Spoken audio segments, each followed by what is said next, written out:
Students हमसे बार बार पूछते हैं, बल्कि हर टीचर से स्टूडेंट का एक सवाल होता है कि सर पढ़ाई करने का तरीका क्या है, कोई ऐसा तरीका बताए जिससे हम बढ़िया से पढ़ाई कर पाए। तो एक्चुअली ये एक जनरल क्वेश्चन है, लेकिन इस सवाल का जो आंसर है वो जनरल नहीं है। हर जो पढ़ाई जो है वो आपके परिवेश पर भी कहीं ना कहीं हद तक डिपेंड करती है।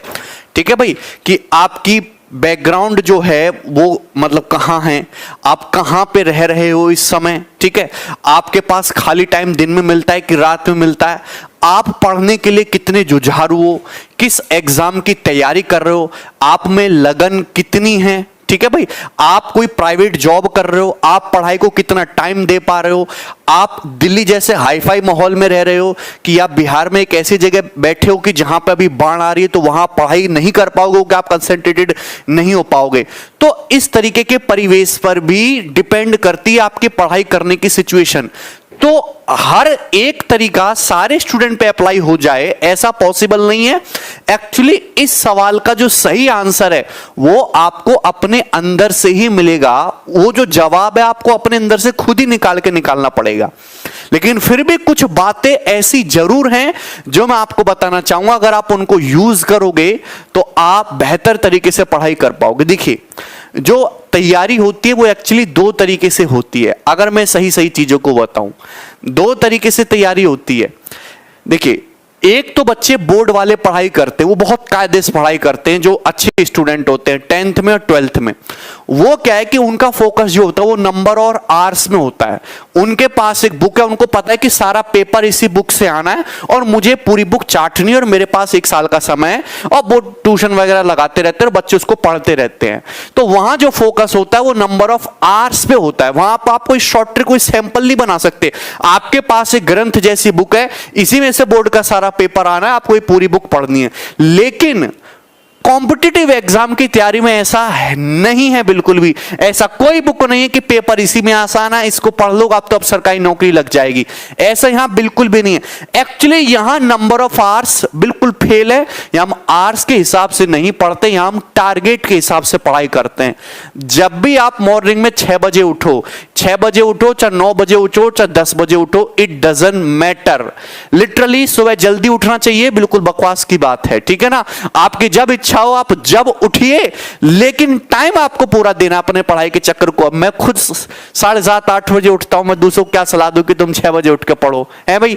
तो आप जब भी उठ के सुबह उठो तो आप माइंड में अपना एक टारगेट बना लीजिए कि आज मुझे ये चैप्टर पढ़ने, मुझे प्रॉफिट लॉस का 100 सवाल लगाना है, मुझे इंग्लिश में 500 वोकैब याद करना है, मुझे इंग्लिश का 2 सेट मारना है, जीएस का ये मुझे याद करना है, इंपॉर्टेंट डेज। आपको कॉम्पिटिटिव एग्जाम में टारगेट बेस्ड पढ़ाई करनी है। ये मैं उन बच्चों के लिए बता रहा हूं जो SSC, CDS, railway, NTPC, state exam, इन एग्जाम्स की जो जनरल एग्जाम है जिनका सिलेबस अलग अलग सेम, उनकी तैयारी कर रहे हैं। यहां आपको टारगेट बेस्ड पढ़ाई करनी है। टारगेट कभी भी इतना ज्यादा बड़ा नहीं लेना आपको कि आप उसे कर ही ना पाओ। जनरल क्या करता है कि बच्चा बहुत तगड़ा टारगेट बना लेता कि आज तो मैं किरण के 10,000 सवाल लगाऊंगा और आज तो मैं ये इंग्लिश के 4-5 किताब खत्म कर दूंगा और वोकैब में मैं वोकैबलरी पूरी याद, मतलब डिक्शनरी पूरी याद कर दूंगा। ऐसा थोड़ा ना होता है।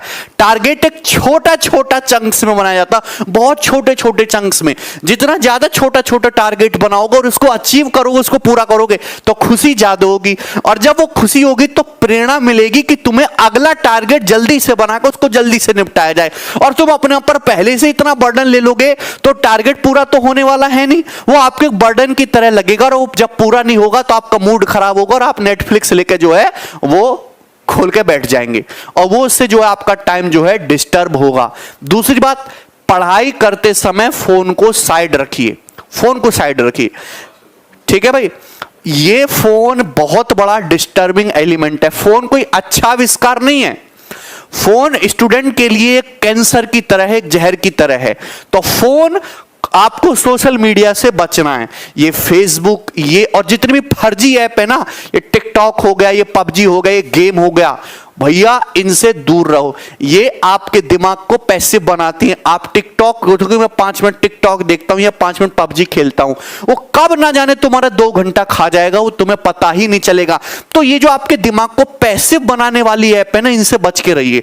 कुछ अच्छी चीजें भी हैं, स्टडी ऐप भी है भाई, आप उनको वो करिए।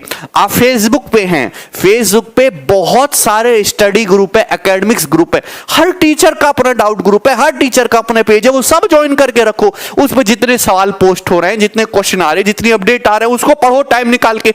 अपना टाइम वेस्ट क्यों करते हो?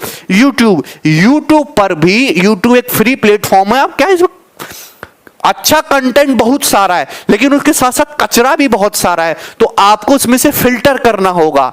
इस समय वही बच्चा कामयाब है जो सोशल मीडिया पे फिल्टर करके चीजों को देखता है। आप सब कुछ एक तरफ से दिखे जा रहे हो, तो आप अपना टाइम वेस्ट कर रहे हो।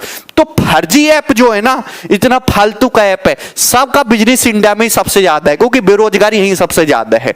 पबजी सबसे ज्यादा यहां खेलते हैं, टिकटॉक सबसे ज्यादा यहां चलता है। क्यों? क्योंकि लड़के दिन भर बैठ के वही सब करते हैं, और वही सब आपके दिमाग को पैसिव बना रहा, बेकार बना रहा, और नीचे गड्ढे में ले जा रहा है। तो इन ऐप को, बिल्कुल फर्जी ऐप को तुरंत अनइंस्टॉल मारो। काम की चीजें जो हैं, आपका फेसबुक पे एकेडमिक ग्रुप्स ज्वाइन करिए, थोड़ा देश विदेश के बारे में भी जानो। पॉलिटिक्स, कहते हैं सर हमें पॉलिटिक्स से दूर रहना, नहीं, राजनीति के बारे में भी आपको इंटरेस्ट होना चाहिए कि अपने देश में क्या चल रहा है, यहां क्या, कौन सा सीएम क्या कर रहा है, हमारे पीएम साहब क्या कर रहे हैं। आपको देश की स्थिति से भी जुड़ा हुआ रहना चाहिए, ठीक है। न्यूज चैनल कम से कम देखें, इंडिपेंडेंट न्यूज चैनल ज्यादा देखें। जो यूट्यूबर जो होते हैं, जो इंडिपेंडेंट न्यूज देते हैं, जो कहीं से उनको फंडिंग नहीं मिली हुई है, जैसे कि द लल्लन टॉप हो गया, उस टाइप की न्यूजों पे आप ज्यादा भरोसा कर सकते हैं। दूसरा कि कम से भी कम आप टारगेट ऐसा बनाओ कि वो टारगेट 7 से 8 घंटे तो आपको पढ़ाई करने को मिले ही मिले। अगर जैसे आप किसी भी एग्जाम की, पहले तो आप नेचर डिसाइड कर लीजिए कि मुझे इस डिपार्टमेंट में जॉब करनी है और मैं इस एग्जाम की तैयारी कर रहा हूं। उसके हिसाब से आप किसी टॉपर को देखो कि उसने कितने समय में ये पढ़ाई करके एग्जाम निकाला था। सपोज उसने 6 महीने में निकाला, तो आप जो है टॉपर, तो मतलब वो टॉपर है, अच्छी बात है। आप एक एवरेज अगर स्टूडेंट भी हो, तो आप कहो कि मैं 8 महीने में लगा दूंगा, 8 महीने में पेपर निकाल लूंगा।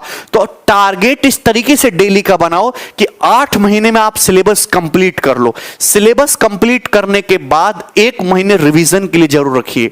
दूसरी बात कि सिलेक्शन कभी सिलेबस खत्म करने से नहीं होता, कभी रिवीजन करने से नहीं होता। फाइनल गो में सिलेक्शन उस स्टूडेंट का ज्यादा होता है जो सबसे ज्यादा मॉक टेस्ट लगाता है। सिलेबस को जल्दी जल्दी उधेड़ो, चाहे ऊपर से हल्का ही उधेड़ लो, कोई फर्क नहीं पड़ता। फाइनल गो में सिलेक्शन उसी का होगा जिसने जितने ज्यादा मॉक टेस्ट लगाए होंगे।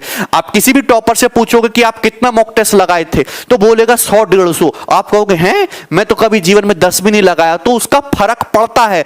वो डेली क्विज़ लगाते हैं, डिफरेंट टाइप्स हैं, उस पर क्विज़ आते हैं, आप उन क्विज को दीजिए। आप मॉक टेस्ट लगाइए सिलेबस कंप्लीट करने के बाद, तभी आपको जो है सफलता मिल पाएगी। दूसरा, अपने फ्रेंड का एक बढ़िया सा सर्कल बनाओ। फ्रेंड ग्रुप स्टडी से रिलेटेड होना बहुत जरूरी है। आपको उनके साथ बैठ के मतलब मस्ती भी करनी है, उनके साथ गोलगप्पे भी खाना है, और 1 घंटा बैठ के टाइम खराब भी करना है वो। लेकिन एक आपका अच्छा 3-4 दोस्तों का स्टडी एकेडमिक ग्रुप है, उनसे कंटिन्यूअस बफरिंग हो रही है,